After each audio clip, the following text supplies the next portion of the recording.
ഒരു സത്യം, ഒരു വഞ്ചന, ഒരു നിർബന്ധിത സ്നേഹം. ഇന്ന് രാത്രി ഇരുട്ടെല്ലാം വിഴുങ്ങും. പക്ഷേ അതിൻ്റെ കൂടെ അവരുടെ ഹൃദയങ്ങളും തുറന്നുവിടും. വെൽക്കം ടു ഇരുട്ടിൻ്റെ പ്രണയം, എപ്പിസോഡ് 7. മാൻഷനിൽ രാത്രി കൂടുതൽ കനത്തതായിരുന്നു. മഴയുടെ തുള്ളികൾ വലിയ ഗ്ലാസ് ജനലിൽ പതിച്ച് ചിതറുമ്പോൾ ആ ശബ്ദം പോലും അകത്തെ നിശബ്ദത തകർക്കാൻ കഴിയാതെ നിന്നു. അഥർവ് അവിടെ നിൽക്കുന്നു. അവൻ്റെ നിഴൽ പോലും ഇരുട്ടിൽ കഠിനമായി തോന്നുന്നത് പോലെ. കണ്ണുകൾ ഒറ്റ ദിശയിൽ മാത്രം, വിഹാനിൽ. അത് രക്ഷകന്റെ കണ്ണുകളായിരുന്നില്ല. അതിൽ അവകാശമുണ്ടായിരുന്നു, ഭീഷണിയുണ്ടായിരുന്നു, ഒരുതരം പിടിച്ചടക്കൽ. വിഹാൻ പതുക്കെ എഴുന്നേറ്റു. ശരീരം മുഴുവൻ വേദനയിൽ വിറയ്ക്കുന്നു. പക്ഷേ അവൻ്റെ കണ്ണുകളിൽ ഭയം മാത്രമല്ല, ഒരു ഉറച്ച തീരുമാനം കൂടി. അവനൊരു ചുവട്, പിന്നെ മറ്റൊന്ന്. അവസാനം അഥർവിൻ്റെ മുൻപിൽ എത്തി നിന്നു. ഒരു നിമിഷം വാക്കുകളില്ലാതെ കണ്ണുകൾ മാത്രം സംസാരിച്ച നിമിഷം. അടുത്ത സെക്കൻഡിൽ അഥർവിൻ്റെ കൈ വേഗത്തിൽ നീങ്ങി വിഹാൻ്റെ കൈ പിടിച്ചു, ശക്തമായി വലിച്ചു. അവനെ തനിക്കരികിലേക്ക് അടുപ്പിച്ചു. അനങ്ങാൻ പോലും സമയം കൊടുക്കാതെ അവൻ വിഹാൻ്റെ മുഖം അടുത്തേക്ക് വലിച്ചു. കണ്ണുകളിൽ കോപം പൊട്ടിവീണു. പക്ഷേ അതിനകത്ത് ഒളിഞ്ഞിരുന്നത് വേദന, വഞ്ചനയുടെ കുത്ത്. നിന്റെ ഈ നാവിൽ നിന്ന് ഒരു പ്രാവശ്യമെങ്കിലും സത്യം വരുമോ? അവൻ്റെ ശബ്ദം താഴ്ന്നതായിരുന്നു. പക്ഷേ ഓരോ വാക്കും കത്തി പോലെ. വിഹാൻ ഒരു നിമിഷം കണ്ണുകൾ അടച്ചു. ആ ചോദ്യം അവൻ്റെ ഉള്ളിലേക്ക് നേരെ കുത്തിയതുപോലെ. എന്ത് സത്യമാണ് നീ കേൾക്കാൻ ആഗ്രഹിക്കുന്നത്? വിഹാൻ്റെ ശബ്ദം ക്ഷീണിച്ചെങ്കിലും അതിൽ ഒരു വെല്ലുവിളി ഉണ്ടായിരുന്നു. അത് കേട്ടപ്പോൾ അഥർവിൻ്റെ പിടി കൂടുതൽ കഠിനമായി. അവൻ്റെ വിരലുകൾ വിഹാൻ്റെ കയ്യിൽ പറ്റിപ്പിടിച്ചു. എനിക്ക് വേണ്ടത് നിന്റെ കളികളല്ല, അവൻ പതുക്കെ പറഞ്ഞു, മുഖം അടുത്തേക്ക് ചിരിച്ച്. നീ ആരുടെ ആളാണ്? എന്തിനാണ് നീ എൻ്റെ ജീവിതത്തിൽ വന്നത്? മഴയുടെ ശബ്ദം ശക്തമായി. പക്ഷേ ആ രണ്ടുപേരുടെ ഇടയിലെ ശബ്ദം അതിലും കഠിനമായിരുന്നു. വിഹാൻ കണ്ണുകൾ തുറന്ന് അവൻ നേരെ അഥർവിൻ്റെ കണ്ണുകളിലേക്ക് നോക്കി. ഒരു നിമിഷം അവൻ്റെ മുഖത്ത് എന്തോ തകർന്നതുപോലെ തോന്നി. പിന്നെ പതുക്കെ അവൻ പറഞ്ഞു, ഞാൻ നിന്നെ വഞ്ചിക്കാൻ വന്നതല്ല. അത് കേട്ടപ്പോൾ അഥർവ് ചിരിച്ചു. പക്ഷേ ആ ചിരിയിൽ വിശ്വാസമില്ലായിരുന്നു, തണുത്ത പരിഹാസം മാത്രം. അപ്പോൾ എന്തിന്? വാക്കുകൾക്കിടയിൽ അവൻ വിഹാനെ കുറച്ചുകൂടി അടുപ്പിച്ചു. ഇരുവരുടെയും ശ്വാസം തമ്മിൽ തട്ടി. ആ ദൂരം വളരെ കുറവായിരുന്നു, പക്ഷേ അവരുടെ ഇടയിലെ ദൂരങ്ങൾ ഇനിയും വളരെ ദൂരെയായിരുന്നു. വിഹാൻ മറുപടി പറയാൻ ശ്രമിച്ചു, പക്ഷേ വാക്കുകൾ വന്നില്ല. അവൻ്റെ കണ്ണുകളിൽ ഇപ്പോൾ ഒരു പോരാട്ടം. സത്യം പറയണോ, അല്ലെങ്കിൽ വീണ്ടും മറയ്ക്കണോ? അഥർവ് അത് കണ്ടു. അവൻ ചുവട് പിന്നോട്ട് പോയില്ല. ഇനി നീ നിശബ്ദമായാൽ. അവൻ്റെ ശബ്ദം വീണ്ടും കഠിനമായി. നിനക്ക് സത്യം പറയാൻ അവസരം ഞാൻ ഇനി തരില്ല. ഒരു ഭീഷണി, ഒരു മുന്നറിയിപ്പ്. മഴ പുറത്തേക്ക് കൂടുതൽ ശക്തമായി പെയ്തു. അകത്ത് ഇരുവരുടെയും ഇടയിൽ പൊട്ടാൻ പോകുന്നൊരു സത്യം ഇനിയും പിടിച്ചു നിൽക്കുന്നു. ഒരു നിമിഷം സമയം തന്നെ നിശ്ചലമായി നിന്നു. അഥർവിൻ്റെ കണ്ണുകൾ ഇരുണ്ടു. കോപം, വഞ്ചന ഒന്നിച്ചു പൊട്ടി ഉയർന്നു. ഫ്ലാഷ് ബാക്കിൽ ഒരു ചെറിയ വീട്, പൊട്ടിയ മതിലുകൾ, ചോരുന്ന മേൽക്കൂര. വെളിച്ചം പോലും പൂർണ്ണമായി അകത്തേക്ക് കടക്കാൻ വിസമ്മതിക്കുന്നത് പോലെ. ജീവിതം ഒരുപാട് ശ്രമിച്ചിട്ടും മുന്നോട്ട് പോകാത്ത ഒരു കുടുംബം. അവിടെ ഒരു 8 വയസ്സുകാരൻ വിഹാൻ. അവൻ്റെ കണ്ണുകളിൽ ബാല്യത്തിൻ്റെ പ്രകാശമില്ലായിരുന്നു. പകരം ഭയം, അറിയാത്തൊരു വേദന.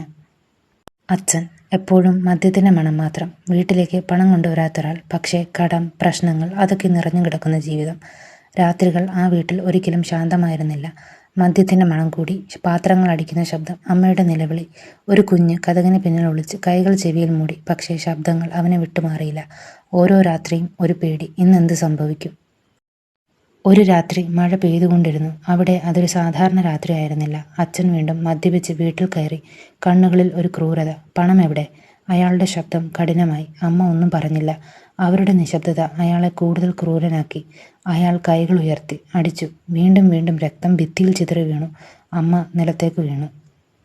എന്നാൽ അയാൾ നിർത്തിയില്ല. വിഹാൻ ഒരു കോണിൽ വിറച്ചു നിന്നു. കണ്ണുകൾ നിറഞ്ഞു. ശബ്ദം പോലും പുറത്തേക്ക് വരാത്ത ഭയം. അച്ഛൻ അവൻ്റെ അടുക്കൽ തിരിഞ്ഞു. ആ കണ്ണുകൾ ഇപ്പോൾ അവനിലേക്ക്. അയാൾ പതുക്കെ നടന്നു. ഓരോ ചുവടും വിഹാൻ്റെ ഹൃദയം കൂടുതൽ വേഗത്തിലിടിച്ചു. കൈ ഉയർന്നു. ആ നിമിഷം, നിർത്തൂ അമ്മ. എങ്ങനെയെന്നറിയില്ല.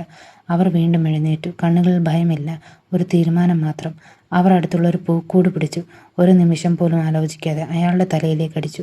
ഒരു വലിയ ശബ്ദം. അച്ഛൻ നിലത്തേക്ക് വീണു. നിശബ്ദത. അവൻ ചലിച്ചില്ല. അമ്മയുടെ കൈകൾ വിറച്ചു. കണ്ണുകൾ ശൂന്യം. അവരൊന്നും പറഞ്ഞില്ല, കരഞ്ഞില്ല. അമ്മ വെറുതെ നിന്നു. അവരുടെ മുന്നിൽ കിടക്കുന്ന ശരീരം നോക്കി. വിഹാൻ പതുക്കെ അവരുടെ അടുക്കളെത്തി. അമ്മ. ആ വിളി വളരെ ചെറുതായിരുന്നു. പക്ഷേ അത് കേട്ടപ്പോൾ പോലും അവർ തിരിഞ്ഞു നോക്കിയില്ല. അടുത്ത ദിവസങ്ങളിൽ വീട് അത് തന്നെയായിരുന്നു. പക്ഷേ ജീവിതം മാറിപ്പോയിരുന്നു. ആൾക്കാർ വന്നുപോയി, ചർച്ചകൾ, സംശയങ്ങൾ. വിഹാനൊന്നും മനസ്സിലായില്ല. അമ്മ കുറച്ച് ദിവസങ്ങൾക്കുള്ളിൽ അവരും ഇല്ലാതെയായി. ഒരാൾ പോലും വിശദീകരിച്ചില്ല അവർ എവിടെയെന്ന്, എന്താണ് സംഭവിച്ചതെന്ന്. ഒരു ചെറിയ കുട്ടി ഒറ്റയ്ക്ക് ആ വീട്ടിൽ, ആ ഓർമ്മകളോടെ, ആ രാത്രി. അവൻ്റെ ബാല്യം അവസാനിച്ചു. ഇപ്പോൾ വിഹാൻ പതുക്കെ കണ്ണുകൾ തുറന്നു. അവൻ വീണ്ടും ആ മുറിയിലേക്ക് തിരിച്ചു വന്നു.